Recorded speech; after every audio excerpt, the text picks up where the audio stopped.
right field. She is gone. In a year that has been so improbable, the impossible has happened. This one by Mattingly. Oh, hang on to the roof. Goodbye, home run. Dodge Mattingly. Taco waits one. Deep left field. Down the line. That ball is out of here. Out of here.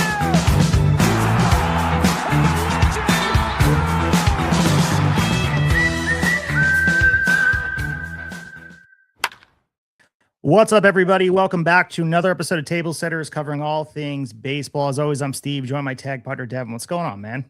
What's up? What's up? You know, Steve, I hear a lot of talk about spring training's almost here. We can feel it. The World Baseball Classic, less than 40 days away. But just as close, basically, as pitchers and catchers reporting to spring training is the college baseball season. So I'm psyched to talk some college baseball tonight.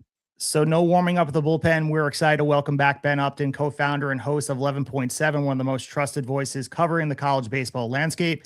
You guys remember Ben joined us last year on episode 59, February 4th, 2025, when college baseball felt like it was standing on the edge of something bigger, some expanded visibility, accelerated player development, and a sport that was beginning to feel more central to the baseball ecosystem. So now we're a year later, we're heading into the 2026 season, and that momentum hasn't slowed. If anything, it's intensified. So we're going to get into all of that. Ben, it's great to have you back. How have you been since we last talked? Well, first of all, I just want to say coming on your show last year was actually a lot of fun. I think we do about 50 to 60 episodes a year from 11.7. And 2 days after we record, I forget everything that I say. With you guys, like I still remember almost the whole interview that we did. We had a lot of fun. You guys are really good at what you do. And, there was some parts that like almost came to fruition that you guys tweeted about some clips, but you were the first ones on the on like, hey, are we going to start seeing college baseball coaches, become professional coaches and major league coaches? And sure enough, we saw it with Tony Vitello about a month ago. And I want to give credit to you guys for being on top of that. I appreciate that. And before we get into the questions, I want to give a quick shout out to you guys with the Diamond Report from your guy, Noah, that contributed a lot. It's deep, research heavy. It's a preseason guide for the 2026 college baseball season, full with conference previews, team breakdowns, all the big storylines. For anyone out there looking for a solid resource, if you're trying to get a full picture view of the year ahead, get yourself a copy. I'm looking forward to get myself a PDF copy, maybe that hard copy. Well worth the money spent. So shout out to you guys over there. It's absolutely beautiful. Yeah, thank you. I appreciate that. Hold on, my 4-year-old just walked in. Give me 2 seconds. Be right back. So for you guys out there, the Diamond Report thing is just, again, go out there and you can guys check out 11.7. They're tweeting about it. They just talked about it in the last couple episodes. And it was a whole bunch of baseball creators, not just 11.7, but just baseball was in it. A really solid resource, like I said, full pictures of the players and teams. And Devin, I'm not sure if you saw any of the things going on there, but for me, it was a no-brainer to want to get my hands on that to understand the whole college baseball landscape. Yeah, I have to look into it a little bit here. But for those of you guys joining us here, I'm sure a lot of you guys are 11.7 listeners. But if you're more of a table setter listener, kind of just learning about what 11.7 is, 11.7 really, to me, if you look back, is kind of the original college baseball podcast, if you will. So make sure you check it out. Ben was telling us as of now, off season, they record once a week, but during the season, more so like twice a week.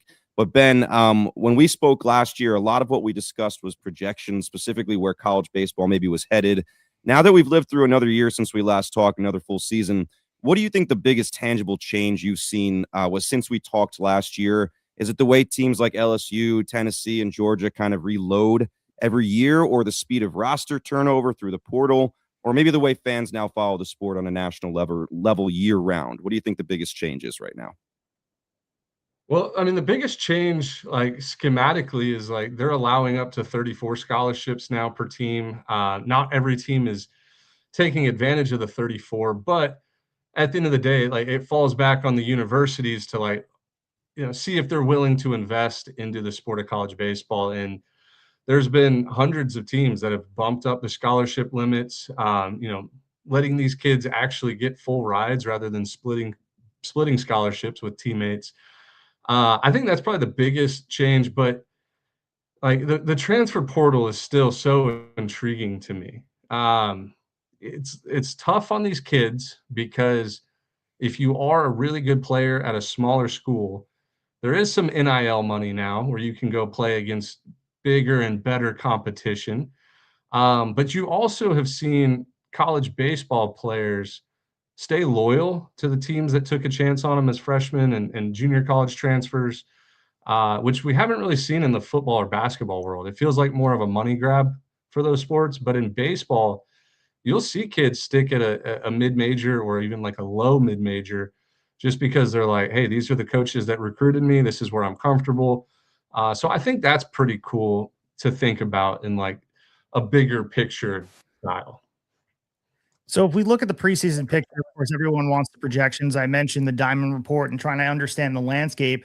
Right now, we've got UCLA sitting at number 1, Rock Chalowski leading the way, LSU defending a national title, and teams like Mississippi State, Georgia Tech, Coastal Carolina, Arkansas, and TCU all carrying Omaha level expectations going to this year. But from your perspective, covering it on a really close level, what makes the 2026 feel different from recent seasons? Is this a case of genuine parity that we're seeing or just unusually strong upper tier through the systems and the portals and NIL type of additions? Yeah, I think this year is the first year preseason wise, you can look at it and be like, I think there's 30 teams on paper that can win a national title. Usually it's about half that. Usually you're looking at 15 teams that are just better than the rest. And it's like who's gonna outlast the rest of the competition between these like 15 teams. Now it's not just an SEC or bust kind of field. The teams out west have gotten back to like where they were in the early 2000s. The UCLA's, USC's, Washington's going to be really good. Irvine, Santa Barbara. I think Utah is a sneaky team in the Big 12.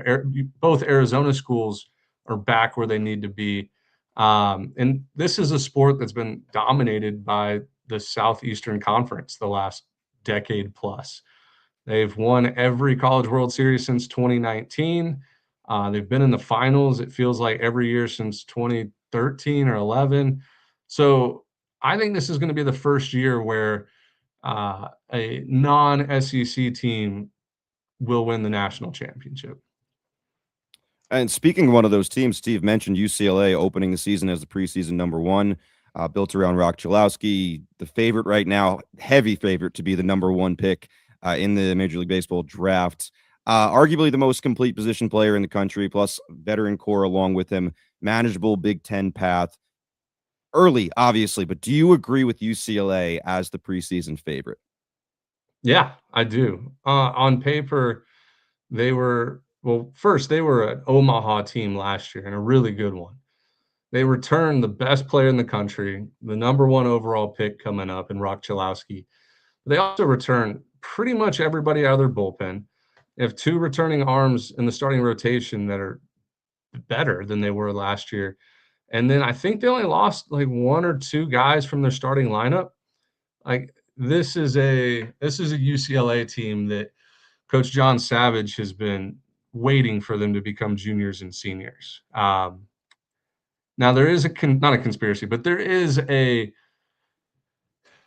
I don't know the word I'm looking for, but I'll give you an example. Every year that UCLA has high expectations, they usually they don't host regionals. They don't get out of their own regionals if they do host. Like it never comes to fruition. But the years that like nobody expects anything from UCLA, kind of like last year, they go on an awesome run. They have a great season and end up in Omaha. So maybe they can put an end to that stigma of high expectations, low actuality.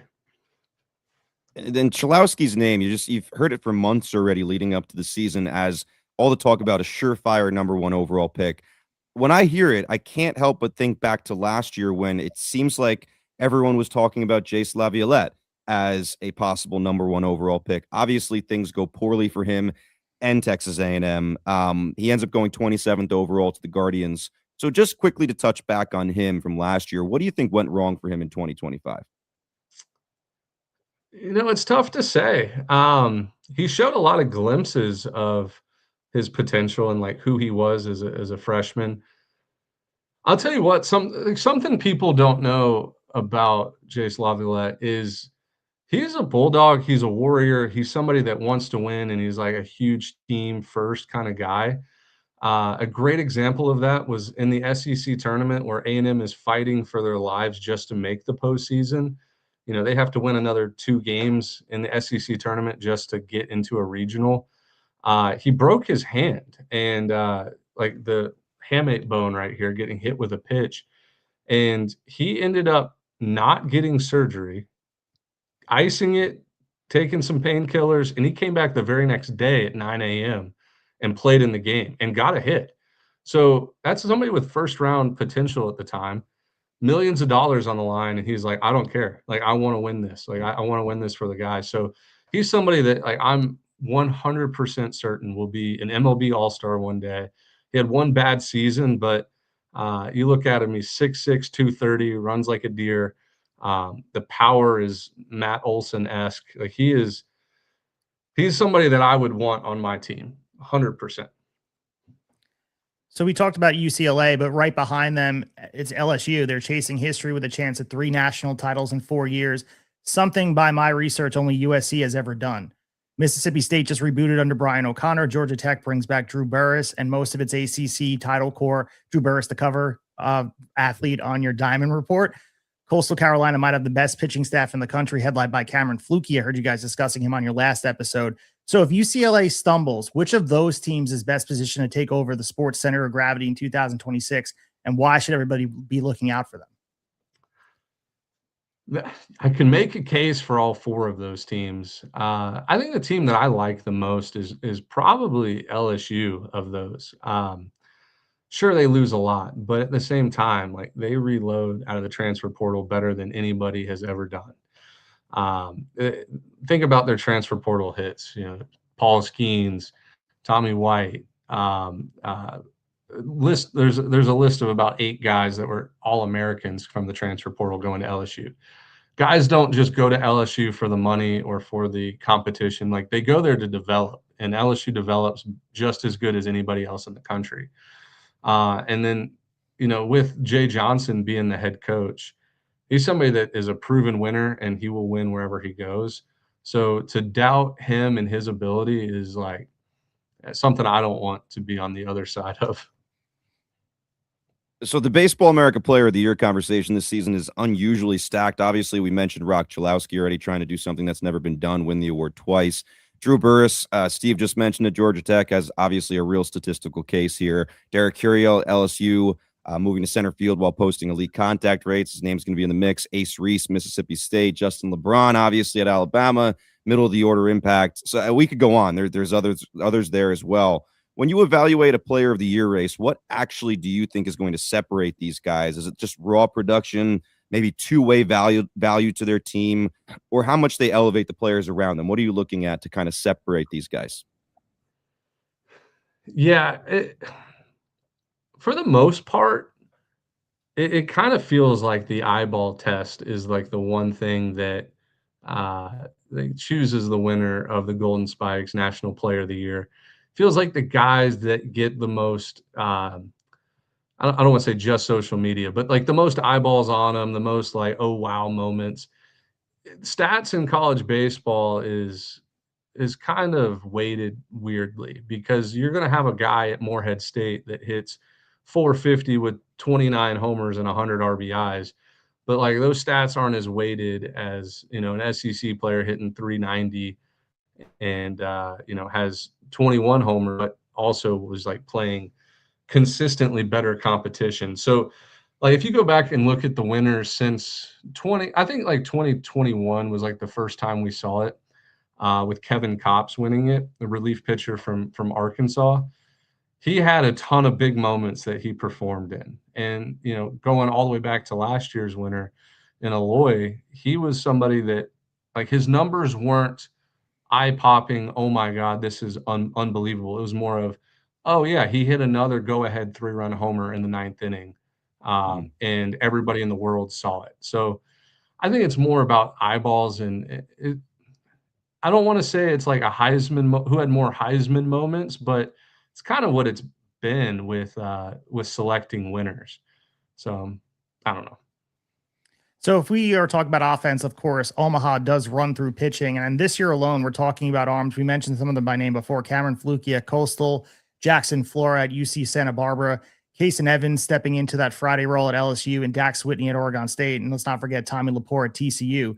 In your mind, is this going to be more of a pitching-driven season, or is this going to be an offensive-heavy type of conversation we're having? What do you think is going to dominate the conversation around college baseball? Yeah, this year I'm more focused on the pitching. I think this is an all around deep.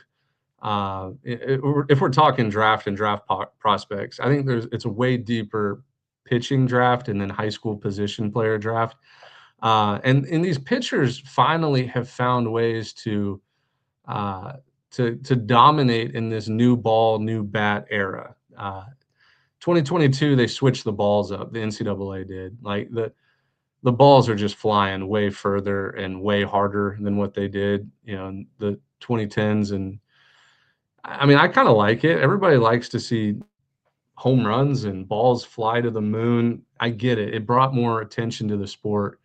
But now, like, I think we're going to start, and then the bats changed too. Like the BB core of 2013 is totally different than now. Like the bats are just way hotter. But what I'm getting to is, we're starting to see a lot of teams invest in like pitching labs, is a fun way to say it, but really just a concentrated area where you can see all of your data metrics. You can see all of your, movements and efficiency. Teams have invested in this to make sure their pitching's better. And the arms that are available this year in the draft are really, really good. You're going to find guys in the third, fourth round that would be first rounders in a lot of drafts. So sometimes the most interesting teams are the ones maybe just outside the rankings or just toward the end of that top 25. So programs like Arizona, Arizona State, Kentucky, NC State, Oregon, Wake Forest, Texas A&M all have real cases, but also some clear questions. Which of those teams do you think is most likely to force its way maybe further into the top 25 early? And what specifically has to click for that? I think Texas A&M is going to have a huge bounce back year. There was a lot of pressure on them last year. They went from being in the College World Series Championship Series Game 3 in 2024, losing their coach right after they lose the national championship, and then getting a ton of attention on them hiring their hitting coach, that Coach Early, who's actually a good friend of mine. He's an awesome dude, but he gets put in the limelight, and the players, there was just a weird vibe around the team. Like they were putting too much pressure on themselves, and they were preseason ranked number 1. They did not live up to expectations. They lost a lot of games late, 7th, 8th, 9th inning. They just couldn't hold leads. And I know that was a big focal point for them for this year, was like, hey, forget the past. Like, we're here now. Let's make sure that this roster is built to like outlast the competition and not think like things are given to them. So I think A&M is going to bounce back in a big way. It feels like that's going to happen. Yeah, I mean, that was really going to be my follow-up question about them, because they are fascinating in the country this year. You mentioned the collapse. How does that, as far as college goes, I mean, from the pro perspective, sometimes there are hangovers after you win a championship, or sometimes when you collapse late. Are you saying that there's enough talent on paper for them pitching wise, and with, Gavin Grahovic and Caden Sorrell, all these guys are going to carry them through where they could shake that off? But if they get up to a tough start, I feel like that hangover might be there. I'm not sure. I'm torn here. Yeah, I think you're right. However they start the season is how I think they're going to finish the season. Of course, they'll go through a cold spell at some point. We always joke about it on the 11.7 pod that you always want to start out hot and then cool off and then get hot again, like towards May and June, because that hot streak, starting about the conference tournament, can carry you through Omaha. If A&M starts hot this year, I think they're going to be in a good spot. Now, if they start, bad, and they're winning against bad teams in bad ways and losing against teams that they should beat, there might be a little bit more concern in the air. I mean, there was part of the discussion we were having following them. Of course, they had a lot of talent last year and some of it returning. But I don't know. It felt like there was like this weight of pressure when you start, and you can see that in a lot of sports and pro and college combined, where you have that pressure on top of you, and then losing games late and in crushing fashion. It was almost like what could go wrong, Murphy's Law type of season for them, where the law of averages says talent wise, they should bounce back. But like you said, if there is a vibe that is starting to like, oh no, here this goes again, we all root for teams like that. I'm a New York Islanders fan rocking the hat. Sometimes that thing kind of becomes a cycle and you find your way into losing games. I don't, it is certainly going to be a fascinating watch. Yeah, well, the old saying is like winning is contagious, losing is more contagious. You got a bunch of losers. I don't want to say losers, 'cause that's a bad term, but if you have a bunch of guys that don't know how to win, it can be very contagious. I just don't think A&M is going to have a problem with that. They have some real bulldogs on that team. So you started a Tonight Show out kind of looking back last year, giving us some credit for a question we asked you about maybe college coaches going to MLB to coach. And here we're going to give you your flowers here as well, because although you were a little skeptical and even actually suggested it could work the reverse way, you did bring up Tony Vitello's name and said if there is one guy I could see doing it, it was Vitello. So that's the credit to you. You nailed the person. He's obviously in San Francisco. He's surrounded himself with veteran coaches on the bench with him. So how do you like his fit with the Giants and Buster Posey leading the front office? Do you think that's a good fit for him? I do. I do think it's a good fit.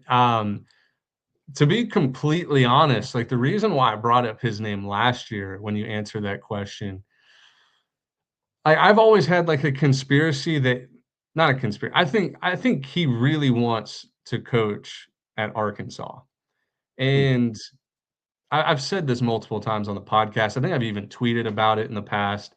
So it's out there, so I don't mind saying it. But um, the friction he would have when Dave Van Horn retires from Arkansas and he goes from Tennessee, an absolute legend at Tennessee, to Arkansas to take that job, which I think he would. It's like his dream job. The friction in the air would be awful. And I always thought, hey, he could take a different job and then go to Arkansas in like 3 years when Van Horn retires, and there won't be that much friction in the air. Now, did I expect it to be the San Francisco Giants in 2026? No, I didn't think it would be there. But to answer your question, yes, I think it's a good fit for him. I think players respect him, and actually, I know that for a fact.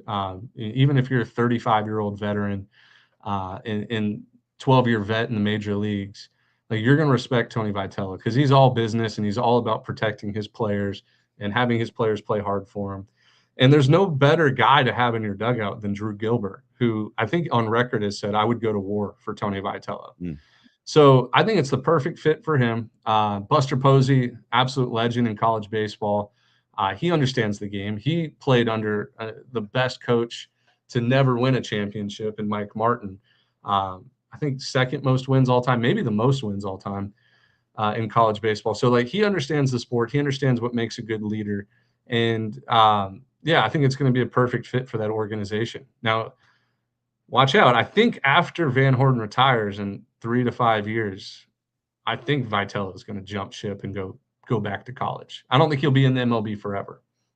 Well, that's one of those clips we're going to have just in case that we might have to tweet out a few years from now, just like the one from last year. But so while Vitello was the biggest name to head to Major League Baseball, this became kind of a trend, like we mentioned last year, where he wasn't the only one. Nevada coach Jake McKinley took a job with the Mariners as Major League field coordinator.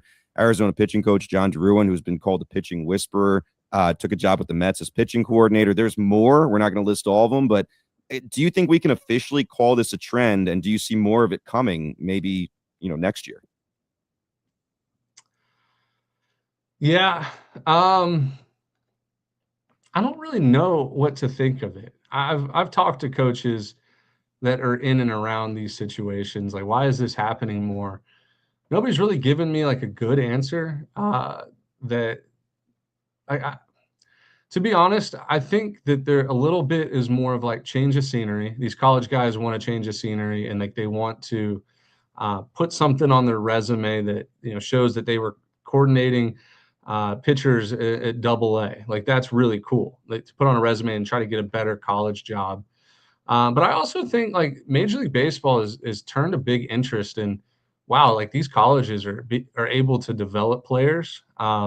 Maybe some of these college coaches were guys that applied for, pro jobs 5 years ago, and they got told no. They went to college coaching, and then boom, they're successful. And now these major league teams are like, wow, maybe we missed on our guy 4 or 5 years ago. There's a lot. Like, I've been told a lot of different answers. I haven't really gotten one that like sticks with me. If it goes well, I imagine next year there'll be plenty more of it too. That would just be my guess, but we're just gonna have to wait and see. So in the fallout of the NFL season, a lot of conversation is around these CEO head coaches, and I'd be kind of remiss not to ask that because Vitello feels like he's this CEO type of presence where kind of has his hand in different pots, making sure that everything's going. Of course, focus on the field, but relationships with players and making sure the organization and wanting to have a lot of harmony with Buster Posey. Do you see that eventually being something that baseball can have, these John Harbaugh type of coaches that kind of do everything? Because baseball has been more of this on the ground, very nuanced type of, like the Aaron Boones of the world that are just about the nuts and bolts on the field. But Vitello feels different to me. He feels like a guy that's a personality hire, that if that's an NFL type of trait. And if this goes well, there's a copycat type of things in baseball. We see a lot of teams try to do what's in vogue. Maybe we'll see a guy that they're going to try to find the next Vitello, whether it be NCAA or wherever else they're going to find them. Yeah. So were you asking, like, are we going to see more like CEO style head coaches in the major league level? For sure. Yeah. Like the John Harbaugh thing, I feel like that was the conversation with the NFL. I know you're a Texans fan, but D'Amico Ryan's like making sure he's this guy that not only played and was a really great player, but has this feel of like, I'm going to set the tone for the whole building.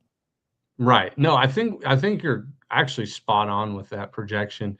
Yeah, what we're going to see more of is coaches that are hybrid style coaches. And when I say hybrid, I mean like they have some like dirt bag in them, hard-nosed baseball, will get on you as a player and like make sure you're not loafing around and all that. But they also want to be like these organizations want managers that are receptive to the analytics side and the player development side.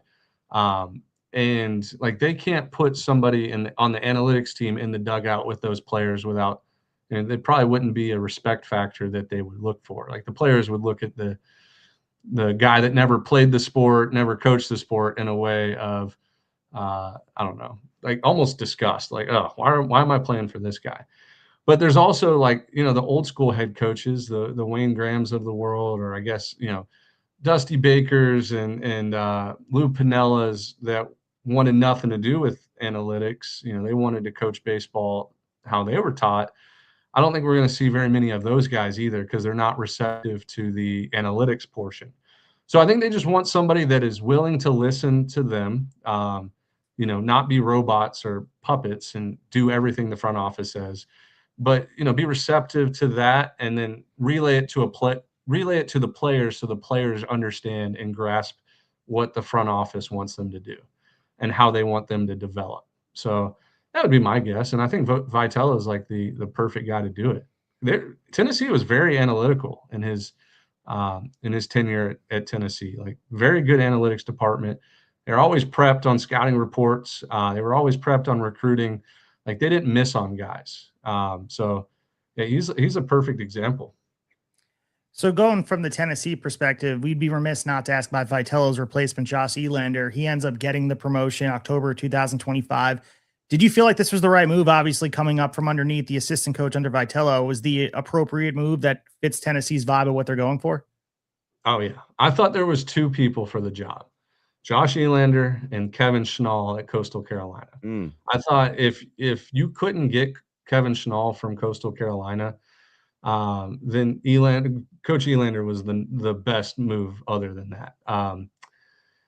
I think he's got unbelievable potential as a coach. He was a great player at TCU. He was somebody that Coach Vitello coached when they were at TCU together. And I've never talked to Coach Elander, but I've talked to a lot of people that are in his circle and close to him and know him as a coach. And like people say he's going to be the next big thing in college coaching. he connects with players. He connects with the players' parents. He connects with donors and advertisers, sponsors. He's great with X's and O's. He knows how to help pitching because he was a catcher. Like, he knows how to, hit. Like, he is a jack of all trades and somebody that you want as, like, the face of your program. Like that, the only thing he lacks is head coaching experience, but at the same time, like, he got to coach under one of the greats. So, like, what more do you want?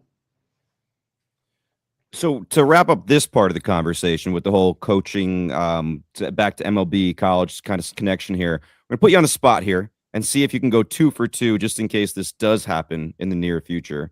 You nailed Vitello last year when we talked to you.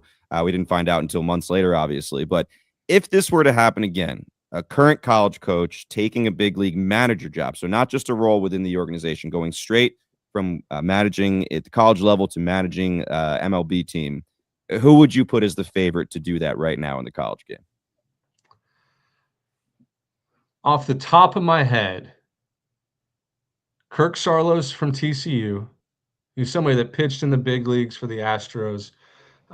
He is the perfect blend of, like, relating to players, but also relating to, analytics and development teams. He jumps off, like, immediately to me. I think the next guy that I think could do it, like, we might be 5 to 10 years away. Yeah, I'll say I think Skylar Meade at Troy is a name that, like, he's gonna get an SEC coaching job, but he is somebody that I want in an MLB dugout. He's somebody that players love playing for him. He's good at everything he does, and, like, he's just built to wear that MLB uniform. Now, I think he's gonna end up taking a Power 4 job first, doing that for 5 to 10 years, but MLB organizations are gonna call him and ask. He's a good one. So we could sit here all day and talk coaches, because this is fascinating concept to me about shortening the pipeline with the players, but also the front office and the head coaches. But we showed some love to the Power Conference. Let's talk about the mid majors that we want to show love to. Teams like UC Santa Barbara, Southern Miss, East Carolina, Connecticut, Northeastern, UTSA. They're all capable of making real noise. So if you're looking at this, looking at your crystal ball, which one of these teams feels like has the best combination of pitching experience and maybe a path to make a deep postseason run? Other than Coastal Carolina? Yeah, other than Coastal. I would say that they're probably one of the teams I would list as being like, okay, we know they can do it. Yeah. I will say UC Santa Barbara, because they're going to be way more offensive this year. And then I will also throw in I think Southern Miss is really good. Hang on one second. So as Ben's doing his thing over there, again, talking about mid-majors, Devin, like, there's a lot to discuss about the love. And last year, one of the comments on our page was eye-opening to me, because it was like, you guys spend an hour and a half talking college baseball, but not one person mentioned Oregon State. So for that person out there, we just mentioned. Oh, yeah, I do remember that. I'm going to ask Ben about that as well. But for the mid-major piece, like, I feel like that's the fun part about this, where you have all these top 25 teams, but at any moment, it's, not any given Sunday type of mentality, but these teams feel like they're deep enough to make a run and make some noise down to Omaha. Yeah, I mean, a couple of things. UC Santa Barbara, I mean, we mentioned Jackson Flora earlier as one of the pitchers to watch this year. You remember they had Tyler Bremner last year too, who ends up going, number 2 overall to the Angels. So, like, sometimes these clubs that I don't want to say are forgotten about, but maybe don't get as much publicity, have some absolute studs and future major league players and high draft picks there as well. It's kind of what Ben talked about earlier, is like, yes, NIL has affected baseball just as it has some of these other college sports, but, like, there has been a little bit of more loyalty and kind of talent spread out than sometimes maybe there is in these other sports. So it's something to watch. And then even just to go back very quickly, this was on the tip of my tongue before I forgot to say it, him mentioning, and I know this is away from the mid majors we just were mentioning, but him mentioning Kevin Schnall's name as the other possibility for Tennessee's coaching position. And remember, he signed an extension with Coastal, and then I was on the interview list for Tennessee, which I thought was shocking, because he had just, and I know it's like, how many opportunities are you going to get to coach a big SEC school and all the stuff like that, but I'm not sure if he ever actually got that interview going or if he decided not to take it and they went with Elander. Either way, I remember seeing the reaction of the players to Elander being announced as the new man, absolutely erupting. So it seems like the right idea. But yeah, no, the following the mid majors, and again, you have East Carolina written there. Travis Savage came from ECU. So like, and we could go down the list of giving these examples of guys that end up being major league studs that maybe played in slightly less of a spotlight than SEC schools. Just want to give some love to Big John Stud in coming at us from X. He says Marcus Phillips is a great example. 6'4", 250, touches 100 miles per hour from Tennessee. Was drafted by the Boston Red Sox this year, so he's absolutely going to be a stud. Played under Tony Vitello. But Ben is back over here. Devin, I'll let you take the I think we finished the mid-major conversation, right? Unless you want to add more to that, Ben.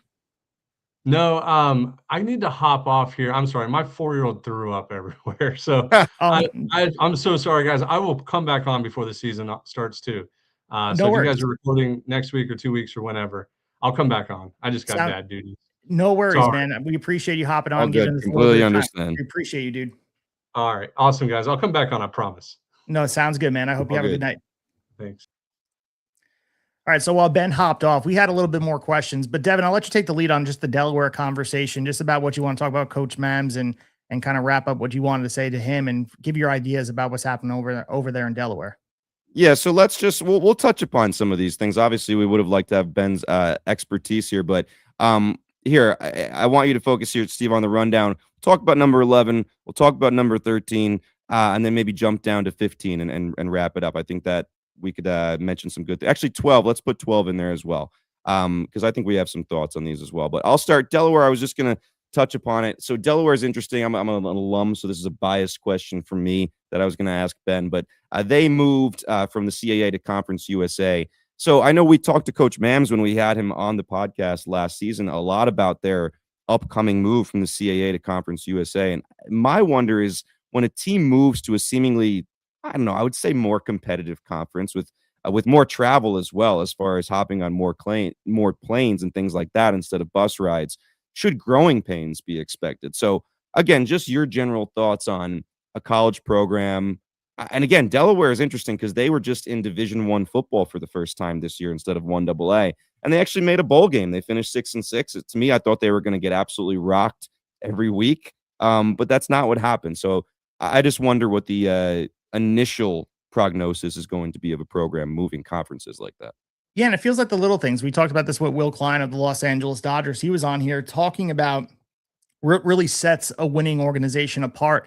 And I don't think that's any different in college baseball. When we had Coach Mams on, he was talking about just the infrastructure they built for Delaware baseball. You mentioned the other athletics they have in place. But when you invest in something like this and the player development on both sides of the ball, making sure that you're looking at just from whether it is recovery or just being able to have the pitching labs in place and being able to understand baseball at a deeper level, that just kind of shows itself on the field over time. They're investing in everything that's going on behind the scenes. And it's clear that they want to win. And the move was inevitable. And with that does come pressure, of course. And I think inevitably you will be playing a lot more competitive baseball. The travel certainly does have some wear and tear when you look at that, but that gets these players ready to eventually be able to play big league baseball. And the pipeline from Delaware to Major League Baseball is more possible when they're doing it in an NCAA type of field. Because as we talked about before, some of these teams, whether it be LSU or the UCLAs or even East Carolina, the path to Major League Baseball is shorter than ever.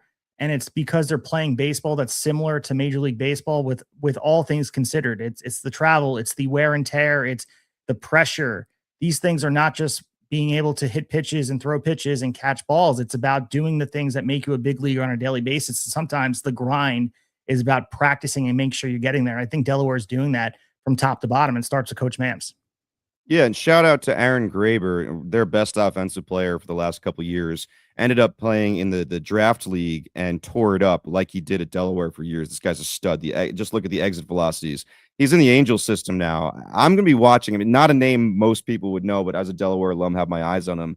I don't know. There's something about that guy that I just watched, and I'm like, I know he wasn't a big, draft prospect or anything like that, but just he can hit the crap out of the ball. So I'm eager to see if he can kind of work his way a little bit in that system and surprise some people. But you just mentioned it, the whole development thing. We are now seeing college baseball as more of a development piece more than ever, like just hand in hand with Major League Baseball. So I think this next part is fascinating. We've heard some chatter recently about some major potential changes in the industry related to the CBA, and all the CBA talk is mainly about the lockout and salary cap, salary floor, that stuff. But there's something else there that is lurking in the background that I'll give credit. Overslot wrote a little article about this and tweeted about it as well, and it got my attention. There's rumors here that we could see the MLB draft again decreased in rounds, and what that could possibly result in is seeing single A ball being eliminated. So you're going to have less draft. And again, this is not a definite. This is kind of people kind of reading the tea leaves. So I don't want to say this is something that we have sources on, or that, or even that Overslot has sources on. But Lance Brosdowski also has talked about this a little bit. You could see less draft rounds, less minor league baseball levels, less roster spots for players, which I don't think that part's a good thing at all. There are whispers that could then lead to the end of high school draft eligibility for the MLB draft. So I want, like, when you hear that, because just think about all the high school shortstops we saw drafted last year, right? What do you see as the possible implications, positive or negative, if high school players are no longer allowed to be drafted? And again, related to the college game, because it has a different effect for both pieces. Yeah, no, I think that is a huge thing that a lot of people need to be discussing on a daily basis, because it does affect, as you mentioned, NCAA baseball, but also Major League Baseball, because a lot of this talent will have to go through this pipeline. And yes, they'll get more seasoning, they'll get more maturation in each system that they're in and learn to be a better baseball player. But you won't have these teams being able to hop on high school level talent on you early. And, you know, I heard a lot of discussion about this, about really being able to sign international teenagers to play baseball, these 16-year-olds that are signed early to life-changing money.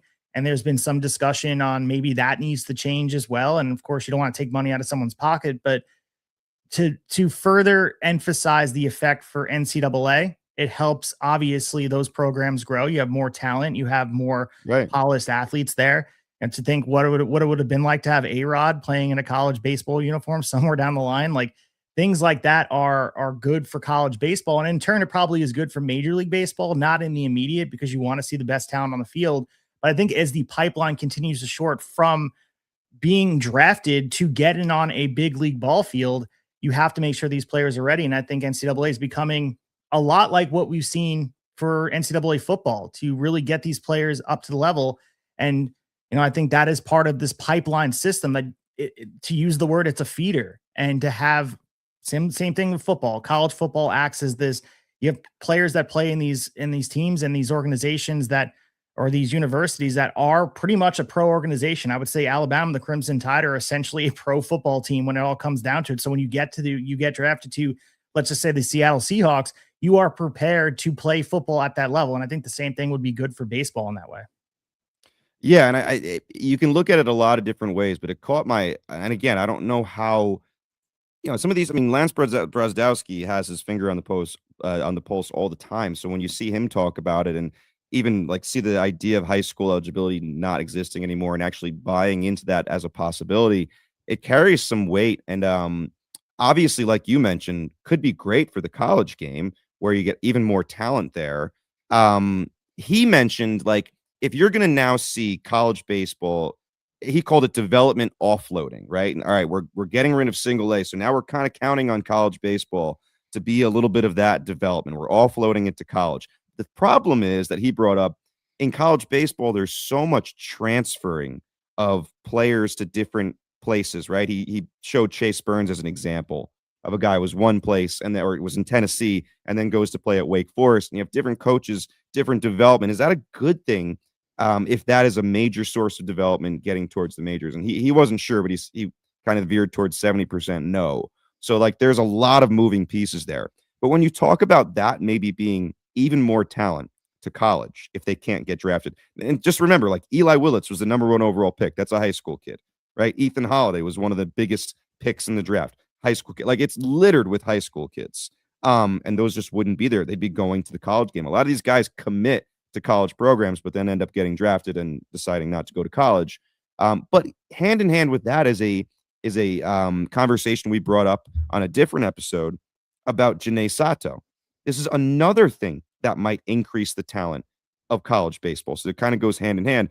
About a month ago, if you're not familiar, there was this story about this Japanese phenom pitcher, Janae Sato, super talented, guaranteed early, maybe even #1 overall NPB draft pick if he went that way. Decides to come over to the U.S. to play college ball, commits to Penn State. And the biggest reason seems to be, and I think other people are going to follow suit, Japanese players more and more seeing the Shohei Otanis, the Yoshinobu Yamamotos, on and on, have all this success, right? They know they're not thinking about it. They know they want to play Major League Baseball at some point. And they also know the posting system isn't always great. And there are also teams in NPB that just straight up are not willing to post. And that might become more of a trend, because if you look at what they're actually getting, to a degree, it almost feels like these teams are getting screwed. Like, it doesn't really work very well for the NPB teams. So anyway, one way around it for these younger Japanese players is to come play their college ball over here and then just enter the MLB draft as one would. So we'll see him at Penn State. So again, there's this, if those two things happen, the trend of Japanese players coming over to play college here and high school players no longer being eligible for the draft, you think about that talent pool going into college baseball, and it's like, wow, this has already become more popular over the last several years. Like, it's going to explode if that's the case. For sure. And we were going to be asking Ben about just this looming lockout and the boom that we were talking about it off air, about the boom of even 11.7 and the coverage of college baseball. If there is an unfortunate black cloud of a lockout for baseball, because people are going to want their baseball fix. College baseball is as close to professional baseball as it's ever been at this point. And I think people are going to get their fix over there. And he mentioned before, with the shortened season, with the later start, there were some people that got the itch to watch college baseball wherever they found it, locally, or being able to watch it on a national level. And they fell in love with it because there's something charming about it. You and I discussed that. We watched a lot of college baseball last year, and it is the appetizer. The WBC will certainly be that as well. It starts earlier than the Major League Baseball season, so you're able to get your foot around it. But I also believe, and again, I reiterate this time and time again, so I apologize if everyone's sick of hearing me say it, but just having the ability to watch a player on a college field and know shortly you're going to see them impact, whether it be your favorite team or otherwise, in a big moment, that to me transcends fandom. And that becomes a little bit more tangible when you don't have to draft a guy and he sits in the minors for 4, 5, 6 years and you don't see them. And then going back to the NFL portion of this, because you can't help but make the comparison, because those limitations do exist in the NFL as far as the draft. You are prohibited from drafting a player straight out of high school. They have to be 3 years removed from high school graduation. And that's because of, obviously, football is a physical sport. That is the side of things where you are taking the level of, you can't have a guy who's undersized coming out of high school and playing against, you name the biggest linebacker that you can think of right now, playing against them. But on the same breath, for baseball, I think there is a maturation, adulthood that needs to happen. And some of these guys are the example of it. You watch them grow up on the field. These young players are as mature as they can be. You can use the phenom level of some of these players were able to become adults right in front of your eyes. But I think when you tie it all together, you mentioned the looming CBA, there was a huge conversation, not just about the big picture of what baseball is going to look like and the Players Association making amends with each other and trying to be kumbaya. It's the little things like this that aren't so little. Getting rid of single A baseball could be enormous if this happens. Yeah, it's just when I read about that, to me, it's heartbreaking. Like, minor league baseball is just Americana. You don't want to see more draft rounds cut out and then another level of baseball cut out. But again, we're trying to kind of look at what this effect is on college baseball, and for them, it could be a good thing. But I'm hoping that's not something we see. College baseball is kind of fine without it. I don't want single A to go away. High school draft eligibility is an interesting conversation. I mean, because again, you mentioned football, that, there's a certain amount of years you have to go through before you can be draft eligible. Even basketball, which used to have that high school eligibility, now you have to play at least 1 year of college ball, or some people have other avenues. There's going to play in Europe and things like that. But let's close with this. And anyone that's listening here, that's hanging with us after Ben had to pop out here, I'm sure some of you guys came to listen to us specifically to hear some of Ben's thoughts. So we appreciate you hanging with us. And we're going to end with this one. Last year, we saw Nick Kurtz make this ridiculous ascent from first round pick, right, the year prior, through the system and become an MLB star, not just a player, but a star what it seemed like was months. We also saw guys like Christian Moore from that same draft, Cam Smith, Jack Caglione, also already make it to the Major League Baseball level. Maybe didn't have the success that Kurtz did yet, but like they did enough to get there. And we're just talking about the offensive players here taken from that draft. But I find it interesting because I look at last year's draft, first round specifically, and I look at the offensive players, college players that were taken. So you could go to Ava Arquette, Gavin Kylan, Marek Houston, Ethan Conrad, Ike Irish, Andrew Fisher, Jace Laviolette, Caden Bodine, and Wahiwa Aloy, the Golden Spikes winner, were those first-round offensive college players taken. I don't know about you. I don't see anybody on that list. And I like plenty of those guys very much. And in fact, a few of them I'm very big fans of. I mean, I follow Wake Forest, so Marek Houston, I've sung his praises.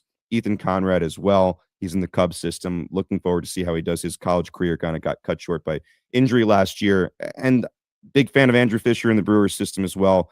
Caden Bodine out of Coastal Carolina, now in the Rays system, traded from the Orioles. I could go on, but I just don't see a guy in that group that is going to make that quick ascent like that we'll see in the majors this year. That's my opinion. Do you see any of those guys differently where you're like, no, I think we could see him by the end of 2026? Probably not. And by all projections, and we've been following college baseball pretty thoroughly last year, looking at some of these players. There's a lot of talent, as you mentioned before, that might take some development. Jace Laviolette does stand out to me. I know we did discuss it with Ben and how much he loves the player and also the opportunities to play. You have to kind of consider where all these players kind of landed at this point. Jace Laviolette landing in Cleveland, of course, there is a lot of talented major league players there, but they're always open to have these low-cost players to be able to play on the field that they show themselves throughout the minor league system. So he could have an opportunity to show himself, especially with, Cleveland trying their best to retool and find a way to compete in a division that largely is winnable. We saw it last year, so they're going to be trying to rely on it. But you're right.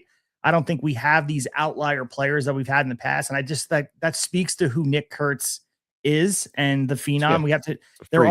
There is a world where two things can be true. The path has shortened from the college baseball scene to the major leagues, but also there is some development that still has to happen for some players, even the top line of some of these drafts, that we still have to look at Nick Kurtz as kind of an alien on earth, being able to do what he does and do it so well, where people are saying that he could be maybe the fifth best hitter in baseball as far as projections go, if we're looking at him being exactly building on what we saw last year, especially in that ballpark. So I agree with you. I think there is a lot of talent, but we would be remiss just to kind of say this guy's the next Nick Kurtz, because I don't think that's fair to any of those guys. Yeah, I don't think that's there. But I don't even know if any of them make the major. And that's not saying that like a couple years ago is like not even a statement. Hey, I don't think any of the guys that were just drafted are going to get up to the major leagues. Like everyone would be like, well, yeah, that almost never happens. And like now it just became a trend. So I think it's an interesting thing to look at. I'd be very surprised to see any of these guys at the major league level in 2026. That's not saying anything of what the quality is of those players. I think those are high quality guys, but from most people's takes, it seems like most people think this upcoming draft is the super talented pool of players that maybe we could see some quick ascents. But I like the Laviolette mention is interesting because, like you said, Cleveland is always seems to be desperate to find some offense to put around Jose Ramirez, and Laviolette is that athletic freak, right, that Ben was talking about before. So you never know if he's healthy and kind of finds it. There's some stuff he needs to fix from everything we've seen, part of the struggles we mentioned from last year, but we'll see. I also want to say, speaking of the Guardians, I'm hoping we see Travis Pizzana, who was obviously drafted in the Kurtz pool of players. I hope we see him get to the major league level and absolutely tear it up, not just because he's a member of my fantasy team that I've been keeping, but also because like I've heard some people criticizing the Guardians for a little while now because they passed on a Nick Kurtz and a few other guys in favor of Pizzana. Listen, man, I think people forget very quickly how much of a stud Travis Pizzana was at Oregon State. So my hope is that he makes a quick visit to Major League Baseball and never leaves in 2026. So as we wrap up here, I just want to mention just about more of the bypass nature of being able to figure out ways around it. Like you mentioned with Sato getting around by playing in Penn State, trying to bypass the posting system. And again, going back and comparative to the NFL, because that's the only like apples comparison we can make with trying their best to find the pathway by not having high school players. you do see some players being drafted from other professional leagues, even though they don't come straight out of college. You have guys that are former rugby players. Some of the kickers are coming from the Major League Soccer drafts or international. So there is a weird pipeline that figure it out. And baseball is a little bit different because you're not really going to have a guy coming in. There's not really roles in baseball to have, all right, I played a different sport, but I'm going to be drafted professionally. I think baseball is kind of a one-on-one where you have to be able to do such a thing so well, where the skill set has to be really polished over time. But I feel like there's going to be more figuring out from a lot of these players and the teams around them. And by teams, I mean the people at their support system, of how they can best manage what are going to be more restrictions on eventually making your money. Because that's the other thing we're talking about with minor league baseball evaporating some of it. It makes less of a spot for some of these players that are trying to hone their craft. Because you got to remember, some of these players that play in single A make their mark, then get to double A. Not everyone is this phenom player that is expected to make the major leagues. There are some stories that you see these lifetime minor leaguers find their way through, and those stories may not exist if you don't have single A. And I think that's a bad thing. But again, this is the development over time about figuring out where baseball is going, because inevitably, if college baseball is thriving and creating major league players almost ready-made for MLB as soon as they're done playing, is there a need for the lowest level of minor league baseball? Maybe that's the conversation they're having. And there was another, again, the whole connecting the dots thing of like, all right, if the draft is shortened, maybe that means no more high school players. Maybe that means no more single A. And then people kept on connecting the dots, right? Like extrapolating. And you get a little more ridiculous as you go. But like a few people brought up the possibility, if we're going to kind of offload development to college baseball and this pipeline from college baseball to MLB is clearly shorter, maybe this is the first time the idea of wood bats in college ends up being more legitimate. Again, I don't have any inside info on that, which is really why I was looking forward to asking Ben. We'll have to ask him another time. And I don't know if he would have laughed that off or if he actually would have said, maybe there's a point there. But again, that connecting of the dots, there's a possibility none of those things happen. But again, I think people are kind of missing that story because all the CBA talk is salary cap and all that stuff, which obviously we all understand why. But there's other critical things that are going to be debated and negotiated in just about a year. So before we wrap up, I want to give again a quick shout out to Ben Upton and all they do over there, 11.7. The Diamond Report, go check it out. Noah from 11.7 created it. He helped research it. There's a lot of other creators like Just Baseball. Go and look it up. Find it. It is deep. It's research heavy. It will be your preseason guide for the 2026 college baseball season. As I mentioned, conference previews, team breakdowns, all the big storylines. Really solid resource if you're trying to get a full picture view of what will happen in college baseball this year. Like I said, I'm looking forward to get myself a copy. I believe it's $50 for a hard copy being shipped to you, $20 for a PDF immediately that you can download and be able to comb through it. It is fantastic. Over 200 pages. Again, I'm not just saying it because he was on the show. It is absolutely fantastic. Getting a lot of love from people inside college baseball that this is a resource and so badly was needed, because we want to give the love on a national spotlight to be able to understand these teams that we are watching on a daily basis that eventually may be a part of your favorite Major League Baseball team. So get on the ride now and start to understand what they're doing. Absolutely. And thank you for tuning in again. If you guys are an 11.7 fan, just tuning into Tablesetters for the first time, hopefully you come back. If you like what you heard, we talk all baseball. Yes, we are Major League nuts, but we do mix in college baseball, especially, college baseball comes back first. So that gets the spotlight, at least for a little while. So we hope you come back and listen from time to time. And like Ben said, we will have him back on maybe during the season since his visit got cut short. Ben, if you are listening back to this, we hope your 4-year-old is feeling a little better. We're looking forward to having him back on sometime soon. So make sure you guys follow us on Instagram and on X at Tablesetters Pod. Devin usually run the X machine over there, having conversations about maybe how hungover he is while he's shoveling some snow. You never know what kind of content Devin's getting after seeing Shane Gillis on an MSG. So no love for I didn't hear you talk about it. I guess you're fully recovered from that, right? Oh yeah, it took at least 24 hours, dude. What were you drinking? Man. Oh, a little bit of everything. Listen, man, I was out with two of my buddies. We're all nearing the 4-0. We're not there yet. We all have a couple of kids. It's rare that we have days or nights like that. So when we get out there, we get after it like we used to because it feels like old times. But our bodies, right? Our minds are the same. We talked about this a lot. Like in our minds, we're still 25. Like we have the 25-year-old thought. Like that's just who we are. But our bodies are very much not. So we had a great time. Went out before the Shane Gillis show. Drank during the Shane Gillis show. drank after, did some karaoke after, got home pretty late. And I paid for it the next day pretty dearly. But yeah, I'm feeling a little bit back to myself now. Thankfully. All right, that's good. Yeah. But when you're in the moment, you only live once, man. And you got the whole, essentially you had a snow day to recover. So here you are all refurbished and you're here to tell the story. Yeah. I'm here to see another day, live to see another day. So we'll be back talking more baseball soon. So stay tuned. Everything again. If we mention, if you're only here to hear the college stuff, we give all the love to all baseball. So make sure you guys come back. And if you like what you heard, please leave a 5-star review for us. It would go a long distance and mean a lot to us if you could do that. But we'll be back soon talking all things baseball after a while. And as always, happy baseball.